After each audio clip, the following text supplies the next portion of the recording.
And outside the main gallery, we have an area called Four Seasons. Here, you can watch a 4-minute animation of a woodland scene. It was designed especially for the museum by a group of young people on a film studies course, and it's beautiful. Children absolutely love it, but then so do adults.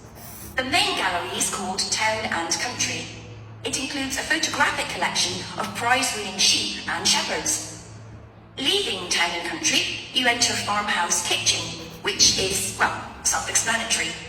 Here, we have the oldest collection of equipment for making butter and cheese in the country. And this morning, a specialist cheesemaker will be giving demonstrations of how it's produced. You may even get to try some. After that, you can go in 2 directions. To the right is a staircase that takes you up to a landing from where you can look down on the galleries. To the left is a room called A Year on the Farm. There is lots of seating here, as sometimes we use the room for school visits, so it's a good place to stop for a rest. If you're feeling competitive, you can take our memory test, in which you answer questions about things you've seen in the museum. The next area is called Wagon Walk.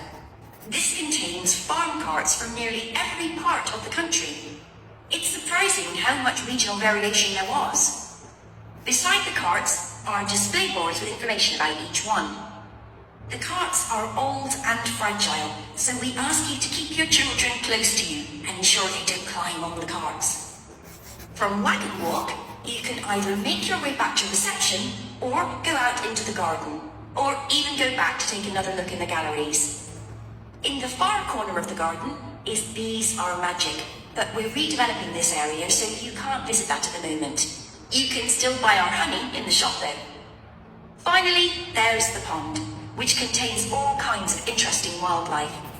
There are baby ducks that are only a few days old, as well as tiny frogs. The pond isn't deep, and there is a fence around it, so it's perfectly safe for children. That is the end of part 2. You now have 30 seconds.